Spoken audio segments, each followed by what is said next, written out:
too bloody useful. The interference is getting worse. I don't think the connection lasts much.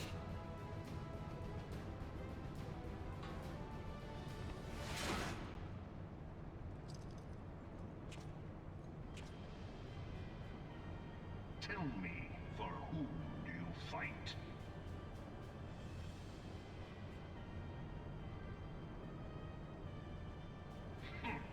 How very glib. And do you believe in Eorzea?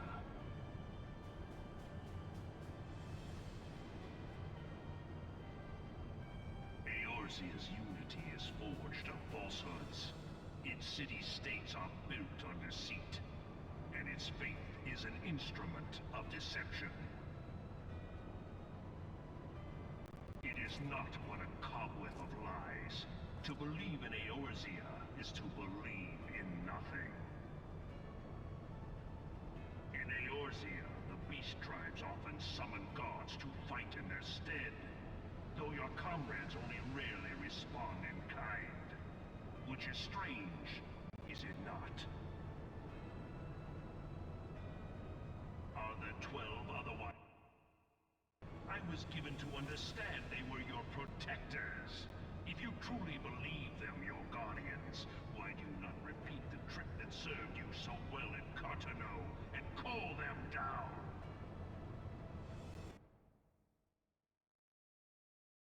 Sir, so long as you laugh.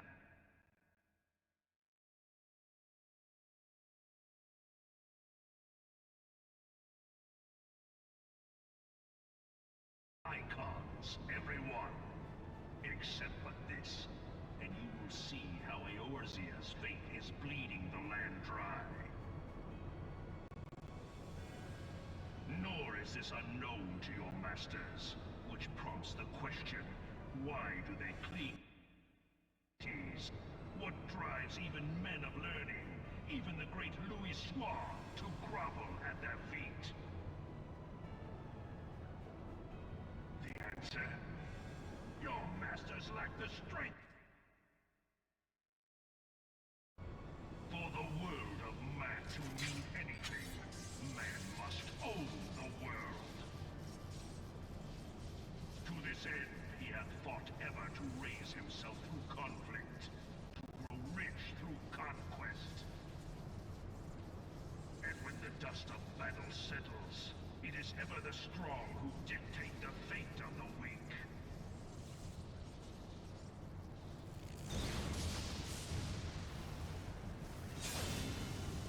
Knowing this, but a single path is open to the infinite ruler, that of false worship, a path which leads to innovation and death. Only a man of power can rightly steer the course of civilization. And in this land of creeping mendacity, that one truth will prove its salvation. Come, champion of Eorzea, face me. Your defeat shall serve as proof of my readiness to rule. It is only right that I should take your realm, but none among you has the power to stop me.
So good capitalization from the Lee Sin on the other side of the map.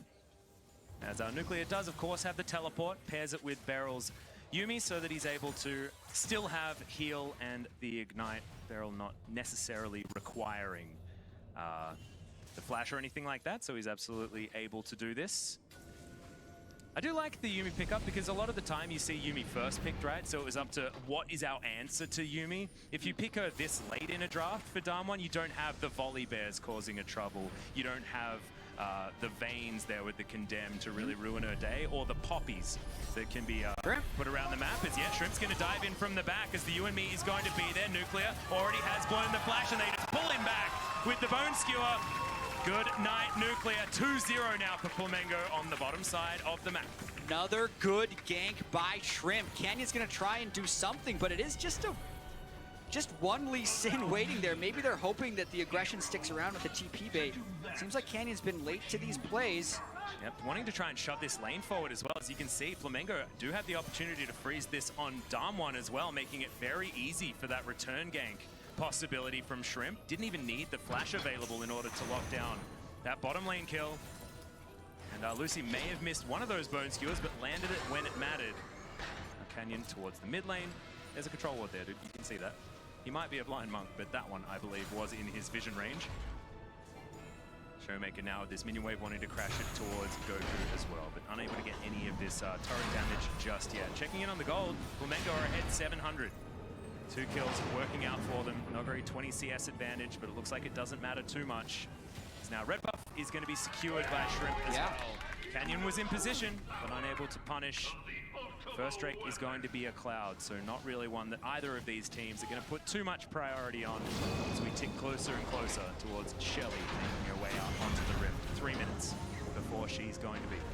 Shrimp playing a very good early game, and this is the type of start that Flamengo wants and needs if they want to have a shocking upset of Damwon. Also realize when you're going through the standings, Damwon's the only undefeated team in play. Yeah.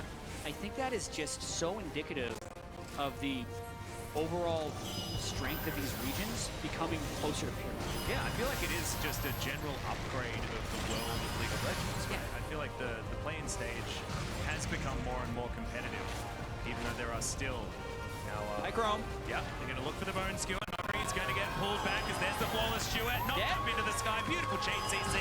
All too easy. 3-0 now for the Brazilian squad. And Pyke is their answer to Yuumi. Yuumi is not good at matching roams, and Lucy does such a good job, actually rushes mobility boots before even tier 2 of his support item, which is an incredibly greedy thing to do, but when you get the kills, it pays off, and they're coming in for more. Yeah, back at it again. They're dive bombing around. Canyon gets the flash eventually, but there's the Vanguard's edge, and there's BRTT's first kill of this game. They are absolutely running through Damwon in the early game, Atlas. This is incredible. Yeah, really beautiful play here. 4 CS is now the lead for Nogari, so that gap is entirely closed. Look at all these plates falling off this turret. 8.5 minutes in. It's over 2,000 gold, the lead for Flamengo. And they're also already looking like they're initiating this lane swap. So they're going to try and make this game as chaotic as possible and probably keep Nogari down. He's not the Kleptomancy Vladimir here that is just that guaranteed unstoppable banker. He has been getting punished in this early game, and that's the spot where I think Flamengo should continue to attack. Yeah, the problem that we've seen in the past when it comes to Nogari playing the Rise is that he does a bit of tactical inting in the early game. He does like to push way too far. He does die in these ganks, but as you can see, still farming up just fine. We're going to have a look at how this one went from the perspective of BRTT. Yeah, so BRTT has made the roam up, really just following up with the rest of his team to end up getting this kill. Yeah, good turret aggro juggling as well. Mango squad. But it's not an insurmountable lead just yet. Of course, you can never count out someone. They have been behind in gold before in these scenarios.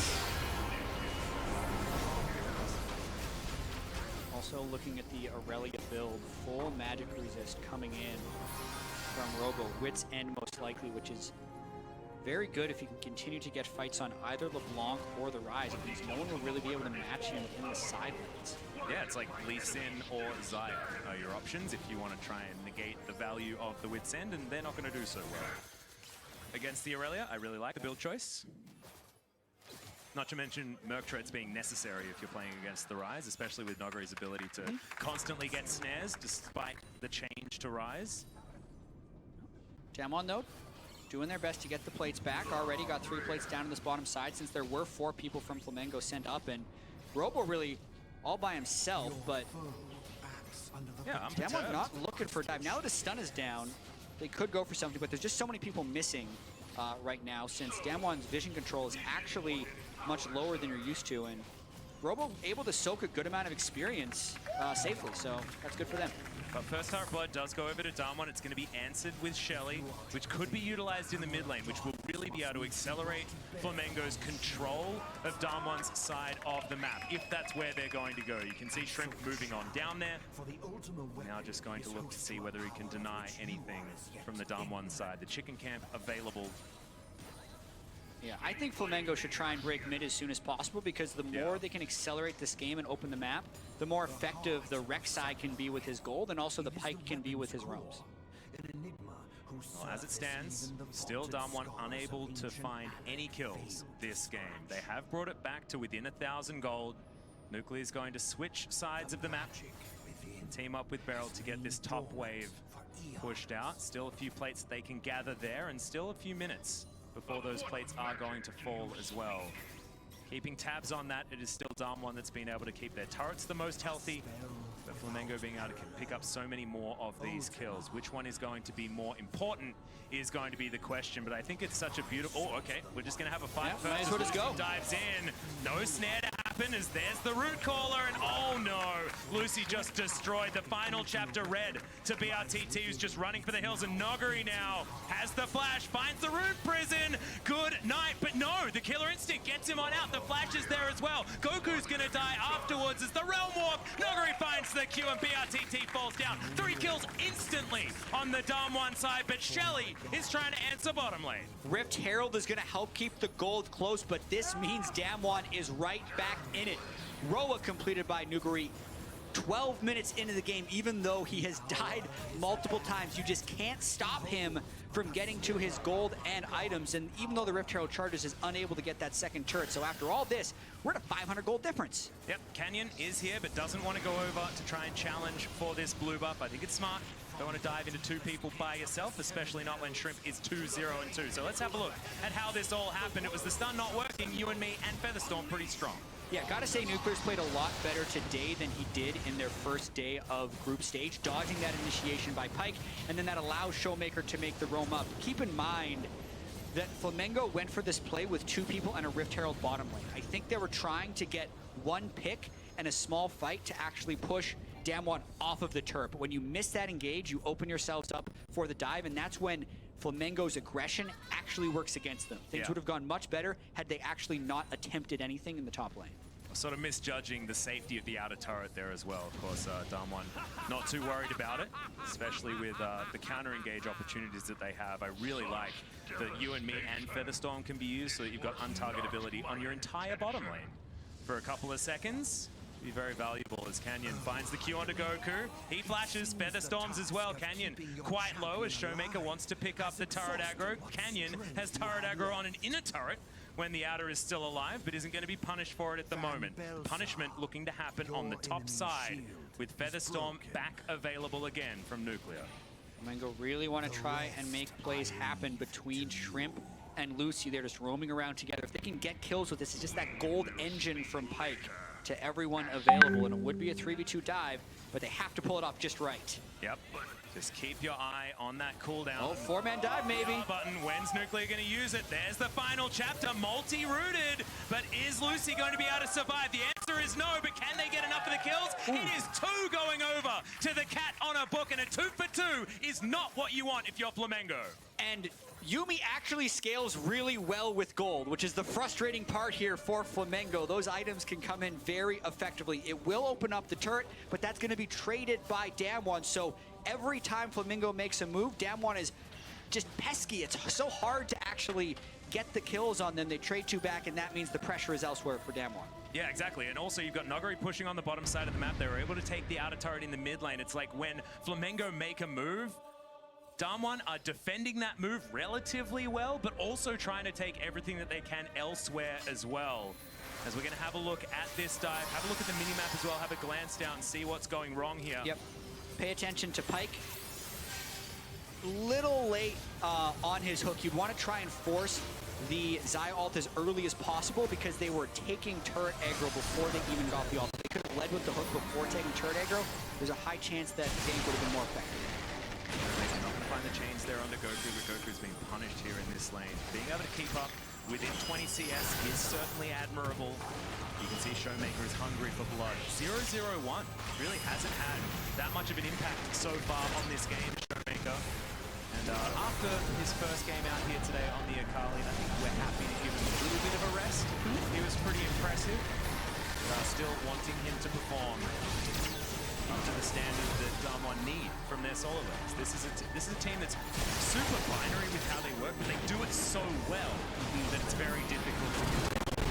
Exactly. It's like they play through their solo lanes so effectively, and both of them are such huge threats that many teams would then think, okay, let's attack nuclear in their weakness, but if you do that, then their solo lanes go crazy. So I actually like Flamengo's approach a little bit more here, where they have directly attacked Nogari for what his weakness is, as you mentioned earlier. So many isolated deaths, even in the LCK, and that gives you a fighting chance against Damwon if you're able to get some kills on nuclear. Lucy just swimming through the river. Nice blade surge there for Robo to get him back towards his turret. They got that avoided though. As Nogari comes down, that's a very easy room prison and they want more. Lucy has to dive out of the way. And Damwon are now just picking up whatever they want. They've hit their stride, they've hit their items, and now they're going to hit this outer turret and get some more global gold in their back pockets. Wow, and because when we talk about skill shots, it's always a combination of the person throwing and the person dodging. But there's been 2 dodges this game that have seemed just very rare to me. The Pyke in the bottom lane where he's point blank and missed, and we just saw a point blank Aurelia ultimate missed. Yeah. So I believe it was missed you and and Mead. dodged. It was you and Mead. Yeah. Is what I'd call it. It's both, I think, Flamengo pushing a little too hard, but I also want to credit Damwon for these really small sidesteps in dodging spells like the Aurelia ult. Yeah, a bit of finesse coming through here, but it's not all over yet. 6-6 is the kill score. 1,000 gold is basically nothing. As we're looking at 17.5 minutes into this game, Baron going to be rearing his head relatively soon. 2 minutes before he's going to be there. And a Trinity Force almost done for Robo. The Aurelia in a side lane is what Flamengo want to be playing through, and BRTT is still building towards items. The Rage Blade now done. Nuclear going towards second item Infinity Edge. I always like this if you want to go for 2 item builds, and Nogari already has his. We've already got the Luden's Echo onto Showmaker, as now Canyon dives on forward again, and once again is unable to steal away the red. Powering Projectile gets himself the 20% slow, but you can feel how much worse that is now. Yeah, definitely not the same as it was. It's like barely even a Walk slow. right away I'm from used to seeing Prowling Projectile land and saying, oh, well, he's dead. Yep. Not how that works. Just able to do a bit of damage and able to do a bit more damage than it really should, considering the fact that he's got a Lost Chapter and Final Chapter both being prepared. He's probably going the Luden's build, which is usually what Yuumi can only accomplish when paired up with a Garen or maybe a Mundo. I'm going to say solo lane. Solo lane Yuumi. Yeah. Yes, you need the extra gold from the solo lane as the Yuumi. Oh dear. Yeah. But he's getting there. Do you like the Mundo or the Garen? Which is your favorite? I haven't seen enough Mundo yet. Yeah, So- I heard someone talking about it and I was like, theoretically that sounds awesome. Yeah, so I have this theory. I'm sure you saw the front page Reddit thread about Reckless spamming a bunch of mages and non-marksman bot lane. Yep. Yes, that's because they're in the same region as G2 and they've proven that to be very successful, but also I think Fnatic's in the same group as RNG, who traditionally has just dominated marksman Yeah, v if you marksman. could dodge marksman v marksman, that sounds pretty good. So I feel like that's going to be what Fnatic ends up doing against RNG, and Reckless was the one who was actually playing Mundo in Challenger solo queue with the Yuumi. In theory, it should execute similar to the Garen Yuumi in terms of just like moving around and helping him. I feel like the Garen is actually better because he has a little bit more move speed, more execute damage, but I could see the Mundo working if they actually want like multiple options for melee Yuumi that they want to have ready. And I think we're seeing a little bit of a sign of what Damwon's composition can do, because Safeguard and you and me means that you can have two people dive on top of Noguri at a whim. Showmaker and Nuclear can stay relatively safe considering their buttons. Shrimp not so much as he flashes away from the chains, but gets the Ignite to come out there. That was Barrels. And also we're going to see more stuff like that where Yumi's actually just running around on Showmaker. Okay. Yeah, there's the kick. Lucy able to get out of there, but there's another Ignite. Showmaker grabs it with that one. Damwon, pretty easy pick off there onto the Pike.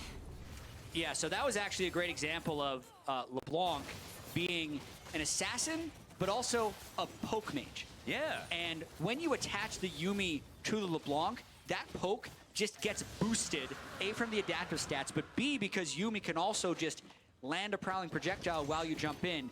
And unless Flamengo is willing to commit teleports and do all-ins, we're going to see more of that type of stuff, which is just untenable long-term for Flamengo, as Damwon is triple clouded with a poke comp. Yeah, and they also had about a bajillion different maneuverability options. Bajillion being, I think, the accurate representation of how many there were. And now with triple cloud drake, they are going to be booking it wherever they want to go. Someone's certainly feeling like they're back in control. It was once again shaky in the early stages, but it's so hard, right, to bring the right level of hype when I've seen Noguri fall behind on Rise so many times. He was like 0 and 3, and then had one play and the game was over. Noguri's 0-2. This has never happened before. Yeah, I know, right? Except it has. And it almost feels unfair to have that. I feel like I should have just erased that knowledge so that we could give him the right, amount of hype for clawing things back. But it's just how his Rise seems to work. He just plays at the same level of aggression, and eventually he's just too strong. And now, fully stacked Rod of Ages, Seraph's Embrace already done. Even Nuclear feeling pretty comfortable as all of the skill shots are avoided, just narrowly. Yeah, one thing it did do is it did give Robo a bit of a head start in the game for Zarelli, who, if he does find a team fight, could be good. Need those pike hooks to land, though, if they want any type of strong initiation. Otherwise, you're going to see more and more of that poke coming through. It was free poke there for Showmaker. Of course, it was onto a guy who just doesn't take damage in pike because of his gray health, but still, you get the idea. It looked like it was damage. Yeah, it was a big chunk of unnecessary damage, as now he's going to dive in, tries to make that necessary, and he does it! The electrocute proc to finish off the Pike, and that's the caster curse that you never want to have, Jeff. It looks like you could do damage to Pike, but really you can't. Oh, okay, you can. Actually, you can just kill him. Is that your silly person voice? Yeah. Can we just do your silly person voice? I like that. That's how... Blade Caller under 2. All right. That's how other people hear me sometimes. Not me, Jeff. I only hear intelligence. As Showmaker can't find the chain, but now that he's paired with the Yuumi, it feels like he's been unlocked, and inner turret now is just going to get taken down. Looks like Flamengo, not a lot of options as far as that. And look at the dive forward. Shrimp is going to go golden, but do Flamengo have an answer? The answer's no so far as Showmaker throws his way forward. Canyon gets the kick onto BRTT to answer the ultimate he threw, and now Showmaker dives in again. Another kill onto the Pike, who's just out of the death chamber, and then goes straight back in. Noguri secures the one onto Goku, and now Damwon, they could do anything. They've decided that it's Baron time as Robo, oh no, the Realm Warp right on top of an Aurelia. That's going to be that. BRTT has respawned, so no ace, but still Damwon moved to the Baron. They just make it look so easy. This game is close. It was close, but they just Are you seeing my frustration? Yes! I too share this frustration. Showmaker is completely taking over, but it's because the Damwon team is doing this together. They just all dive in for this one bit of burst, and then they completely push Flamengo onto their back foot, because look at this. It's like the whole team just moves back at once as Flamengo is looking for the engage, and then the whole team moves forward at the same time. It helps when a champ can attach himself on another champ to make it look like you're more coordinated, but I swear they do this with multiple champions. Well, they do. I mean, they've got Safeguard. I mean, Lee Sin can do it as well. You were It's just talking about worse, it. you and me. Yeah. Oh, man. So Beryl and Canyon just bouncing around between the three carries of Damwon Gaming, and that, I feel like this composition almost epitomizes what this team is. And when Nuclear is performing the way he is, I mean, he's still doing damage in these fights, unlike the liability, you could almost say, he was in that first day of play. It's a very, very scary proposition. Flamengo now are relegated to underneath their inhibitor turrets. Noguri, of course, is on the bottom side of the map, just farming things out. And it's 404, Showmaker not found. He's invisible, just poking forward. Try and challenge Flamengo. Even though it's a low success rate, I really want to see Flamengo use a flank ward and teleport in when they try and siege. All right, can I see that in circles? Yes, please. Yep. Right there would be a good ward. Yep. Unfortunately, they moved to the other side, so I'd love it if they could get a ward there, but it just can't happen. Yeah, well, we'll see whether Pyke can stay invisible for long enough to maybe sneak one in. But at the moment, there's no longer going to be an inner turret, and Flamengo just look like they've ran out of answers. This is the problem, right? Yep. When you're getting pressured this much, you need room to breathe to formulate your theoretical plan. But that Bone Skewer landed, the Zoomies were there, and Canyon's now back at full health again as Showmaker dives in. Goku almost gets chunked out, as now the Shape Splitter is in, but it's not going to actually manage to distract this Damwon roster. Safeguard, you and me. Inhibitor turret's dead, base broken, Inhibitor going to follow, and all the while Noguri is on the bottom side of the map. It's one of those games that feels like Damwon has 7 players against 3 on Flamengo's side. Yeah, Flamengo just can't 5v5 straight into Damwon. They have to flank, and they definitely can't play a split-up game. We just saw a Showmaker use about 3 buttons to take the other solo laner completely out of the fight. And that will just keep happening until the Nexus falls if Flamengo doesn't find a way to get a flank ward in. I really wish right there as Damwon had pulled back from top lane, if Flamengo would have just gotten a ward for TP somewhere behind them to try and get a fight in. They have one in the tri-brush, and I feel like they have to go if they want any chance. Yep. Right there. Well, that's not... It's close enough. They can teleport on that one. Yeah, any sort of flank. In fact, I just want to see any sort of engage to come out here, because as this game goes on, they're just going to fall further and further behind. You can see 8,000 gold is now the lead for Damwon. Noguri still just playing with distance on the bottom side of the map, landing these pot shot Qs, as now Lucy might be able to find a Bone Skewer here. Channels, flips back Canyon, but not even going to find the snare. It's not going to be enough as Showmaker dives on in. Oh, little bit of a miscommunication, but a zoning last chapter. Final chapter, sorry, is possibly going to be enough there as everything is crumbling. It's the structures that just cannot withstand. It's too late, but the teleport's coming. Yep, it is, as Lucy's already dead. 2 inhibitors are going to die, as well as Robo booking it into the back line. But so far, everyone's just been destroyed. Pop Blossom comes forward, but it's answered with the Feather Storm, and Nuclear is just so safe. Another Vanguard's Edge flies to Narnia, as Ejim would say, and now Nexus turrets should be the focus. BRTT is just bopped on the skull. He's going to be taken down, and now Noguri's fighting people on their own fountain. Goes golden, does Robo, but he's going to have to watch as his base is in shambles. Once again, Nuclear is going to get taken down, and another Realm Warp to get them to the fountain. Damwon go under